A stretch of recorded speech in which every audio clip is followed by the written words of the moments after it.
Hello, welcome to week 13. This week we are entering into unit 4, which is our last unit of the semester. So we actually only have 2 content chapters left. We're going to be covering chapters 13 and 14, which are honing in on leadership in organizations. So this week we're going to be focusing on power and the role that power has in leadership and the ways that leaders can use power in order to make or influence their employees' behaviors. So this week you are to go through the module, which will take you through different types of power.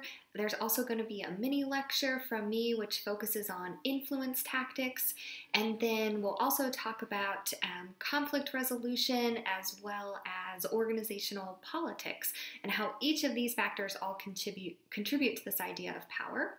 And then ultimately we'll make that connection between how leader power influences employees' job performance and organizational commitment. So you'll notice that the past 2 weeks, the quizzes have been a little shorter. This week we are back to a 15-item quiz.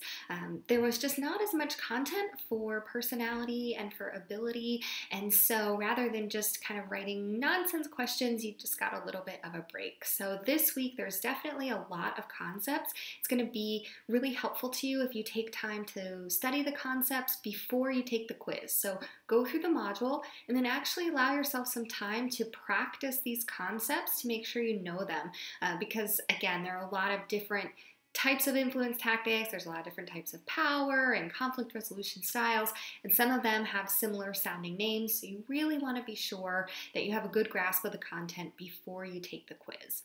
In addition to the quiz, you also have a discussion assignment, and your main discussion post should be completed before Friday, and then your responses to your classmates should be due by Sunday at 11:59 p.m.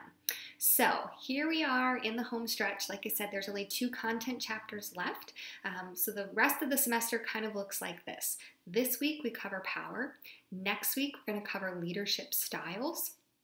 The following week, we're going to do some wrap-up and connections of where we've been this semester and sort of what we've gained over the semester and how our knowledge has changed. And then the final week is when you're going to be submitting your project. So at this point, you do have a self-awareness project you need to complete, and you do have the interview project that you need to complete. If you have questions about these projects, now is the time to ask, because you don't want to wait until the deadline to try to start working on them. You just simply won't have enough time to do the best work that you can. So if you have questions, you're unsure about how to get started, or you're not sure if you've met all the requirements, please come to my office hours. Please send me an email. I'm happy to help you. But really, if you haven't started, I would make a goal for this week to get started on those projects so they don't catch up to you and you don't feel that pressure and that stress later on in the semester. So I hope you've had a chance to enjoy this amazing weather. I hope you are finding time to take care of yourselves. Even though we're all busy, I know this part of the semester really picks up and you can start to feel frazzled, but I really want you to take time for yourself and check in, make sure you're taking care of your own well-being, and know that we are in the home stretch. There's only a few weeks left, and I know you can do it. You've been doing it all semester. It's just a little bit longer. I'm here and I'm cheering for you. So if there's anything you need, don't hesitate to reach out, and I hope you have a very productive week. Take care, everyone.